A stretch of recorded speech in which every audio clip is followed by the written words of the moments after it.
Buenas tardes, mi nombre es Virginia Morales y hoy voy a hablar sobre el derecho mercantil.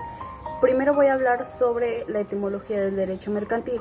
El derecho viene de la palabra directum, que significa lo recto, y mercantil viene de la palabra mercari, que significa comerciar o comprar. El concepto de derecho mercantil es un conjunto de normas jurídicas que regulan los actos de comercio. El derecho mercantil se divide en dos partes, lo que son los actos de comercio y comerciante. Los actos de comercio son contratos por los cuales se adquiere a título oneroso un bien con el fin de lucrar. Y comerciante es una persona física con capacidad legal para desempeñar una actividad de comercio. Los actos de comercio se dividen en dos partes: los actos de comercio objetivos y los actos de comercio subjetivos. Los actos de comercio objetivos están regulados por el artículo 75 del Código de Comercio, y los actos de comercio subjetivos son los que no se realizan con frecuencia. La importancia de que un comerciante lleve contabilidad es porque está obligado según el artículo 19 del Código de Comercio. La ley o código que rige al derecho mercantil es el Código de Comercio. Este tiene más de 1500 artículos y fue creado en 1854. Lo que no se ha incluido en el Código de Comercio son las regulaciones del comercio electrónico. Ahora voy a citar los 25 actos de comercio que el artículo 75 del Código de Comercio considera como tales. Número 1. Adquisición, enajenación y alquileres. Número 2. Compraventa de bienes inmuebles. Número 3. Compraventa de acciones y obligaciones de las sociedades mercantiles. Número 4. Contratos relativos y títulos de crédito. Y número 5. Abastecimientos y suministros. Número 6. Construcciones, trabajos públicos y privados. Número 7. Fábrica y manufactura. Número 8. Transporte y turismo. Número 9. Librerías, editoriales y tipografías. Número 10. Agencias y casas de empeño. Número 11. Espectáculos. Número 12. Comisión mercantil. Número 13. Medición de negocios mercantiles. Número 14. Operaciones de bancos. Número 15. Marítimo, navegación interna y externa. Número 16. Seguros. Número 17. Depósitos. Número 18. Almacenes y bonos de prenda. Número 19. Letras de cambio, cheques y remesas. Número 20. Vales y obligaciones de comerciantes. Número 21. Y obligaciones de comerciantes y banqueros. Número 22. Contratos y obligaciones de comerciantes. Número 23. Enajenación y cultivo de productos. Número 24. Operaciones de la Ley General de Títulos y Operaciones de Crédito. Y número 25. Cualesquiera otros actos de naturaleza análoga expresados en este código. Ahora voy a hablar sobre la diferencia de los actos de comercio y compra-venta. Los actos de comercio son regulares y continuos, y la compra-venta es algo ocasional o pasajero. Ahora voy a citar las ramas del derecho. Es el derecho civil, el derecho mercantil, el derecho laboral, el derecho administrativo, el derecho internacional público y el derecho internacional privado. Serían 6 en total. El derecho civil regula las relaciones civiles de las personas. El derecho mercantil regula los actos y las obligaciones de los comerciantes. El derecho laboral tiene por objeto la tutela del trabajo humano realizado en forma libre. El derecho administrativo se encarga de la regulación de la administración pública, y el derecho internacional público estudia y regula los diferentes conocimientos de los estados y otros sujetos internacionales en sus competencias propias y relaciones mutuas. El derecho internacional privado tiene por objeto los conflictos de competencia internacional y los conflictos de leyes, la cooperación procesal y la condición jurídica de los extranjeros. Ahora voy a hablar sobre los tipos de derecho que se relacionan con el derecho mercantil. Serían 7 en total, que es el derecho bancario, el derecho concursal, el derecho contractual, el derecho societario, el derecho industrial, el derecho cambiario y el derecho marítimo. Serían 7 en total. El derecho bancario regula el ejercicio de bancos. El derecho concursal tiene que ver sobre las normas referentes a deudas y acreedores. El derecho contractual tiene que ver sobre los contratos y obligaciones. El derecho societario regula los sujetos empresariales. El derecho industrial defiende la actividad industrial. El derecho cambiario tiene que ver con la normativa de títulos de valores. Y el derecho marítimo tiene que ver con la marina mercante. Concepto de empresa. Es una organización o institución que se dedica a actividades o persecución de fines económicos o comerciales. El concepto de marca. Es una representación gráfica que distingue a establecimientos, empresas y productos en el mercado. El artículo 1 de la Ley General de Sociedades Mercantiles habla sobre las sociedades mercantiles. Los tipos de sociedades mercantiles serían los siguientes. Sociedad en nombre colectivo, los socios responden de manera subsidiaria, limitada y solidariamente a sus obligaciones. Sociedad en comandita simple, los socios únicamente están obligados al pago de sus aportaciones.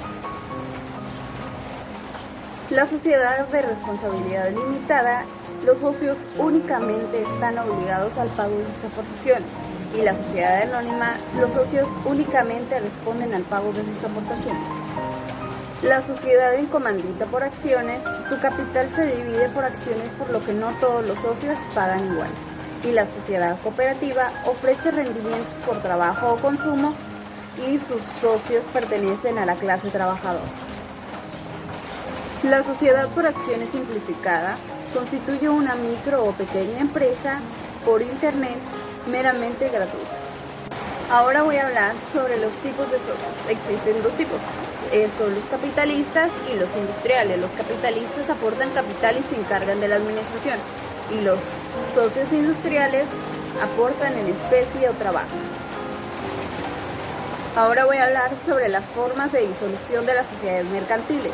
La disolución es un acto jurídico en la cual una sociedad suspende el desarrollo de su actividad social.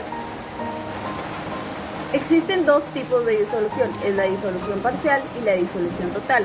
La disolución parcial es cuando el retiro de uno de los socios, más sin embargo, la entidad continúa su existencia.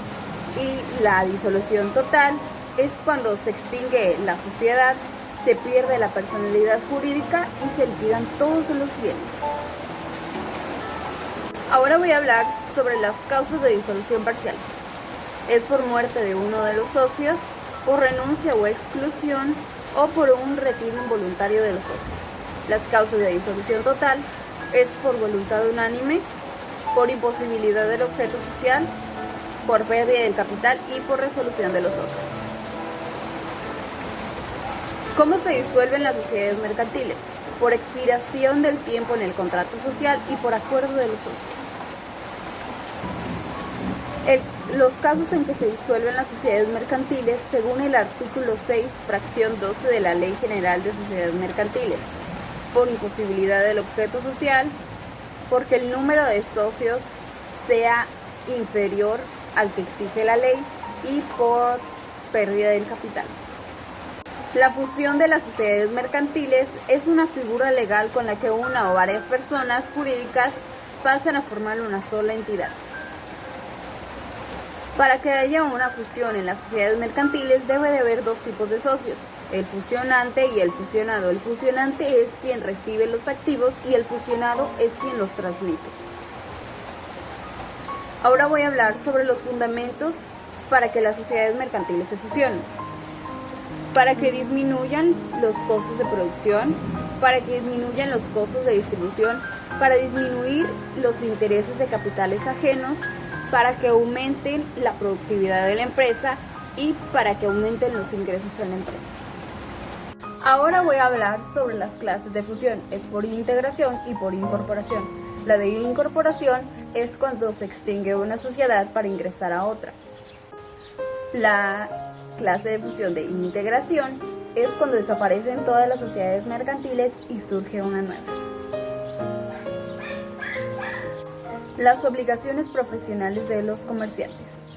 Están inscritos en el Registro Público de Comercio, inscribir todos los actos que la ley exige, tales como libros, documentos, etc., llevar contabilidad y que los valores monetarios sean expresados en moneda nacional. El concepto de contabilidad estudia las diferentes partidas que reflejan los movimientos económicos y financieros de una entidad. Ahora voy a hablar sobre los libros contables. El libro diario, en él se registran día a día los hechos económicos de una empresa. En el libro mayor, recoge las operaciones registradas en las diferentes cuentas cronológicamente. En el libro de compras IVA, en él se determina el impuesto al valor agregado y se lleva registro cronológico de las compras con factura. En el libro de ventas IVA, en él se determina el impuesto al valor agregado, el impuesto a transacciones y se lleva un registro cronológico de las ventas con factura. Y el libro de gastos, en él se registran todos los gastos efectuados por la empresa y las facturas de proveedores. La publicidad mercantil es una actividad privada y tiene como finalidad captar clientela y fomentar la contratación de los bienes y servicios. La publicidad mercantil se divide en dos partes, la publicidad comercial y la publicidad legal. La publicidad comercial capta la atención de los clientes y fomenta la contratación de los bienes y servicios, manifestando la calidad de estos ofrecidos por una marca. Y la publicidad legal es obligatoria para empresarios y deberá ser llevada por los medios oficiales, que es el registro público y los boletines. Los documentos fuente y correspondencia deberán ser conservados en un término de 10 años, todo asiento, documento o comprobante por medio técnico o magnético. Ahora voy a hablar sobre los títulos y operaciones de crédito. El cheque es un título o valor con el que se da la orden incondicional al banco de que pague una suma de dinero a otra persona con cargo a los fondos disponibles del librador, de quien efectúa el cheque. El pagaré es un título de crédito que contiene la promesa incondicional del suscriptor de pagar a otra persona una suma de dinero en tiempo y forma. La letra de cambio es un documento mercantil por el que una persona, librador, ordena a otra, librado, el pago de una suma de dinero en tiempo y forma. Y con esto concluyo lo que es mi explicación sobre el derecho mercantil. Son todos los puntos que a mí me llamaron la atención de la materia del derecho mercantil. Faltaron unos que otros puntos, pero traté de abordar lo más importante de cada unidad y explicarlo un poco con mis palabras, pero sin modificar la ley. Ok, muchas gracias.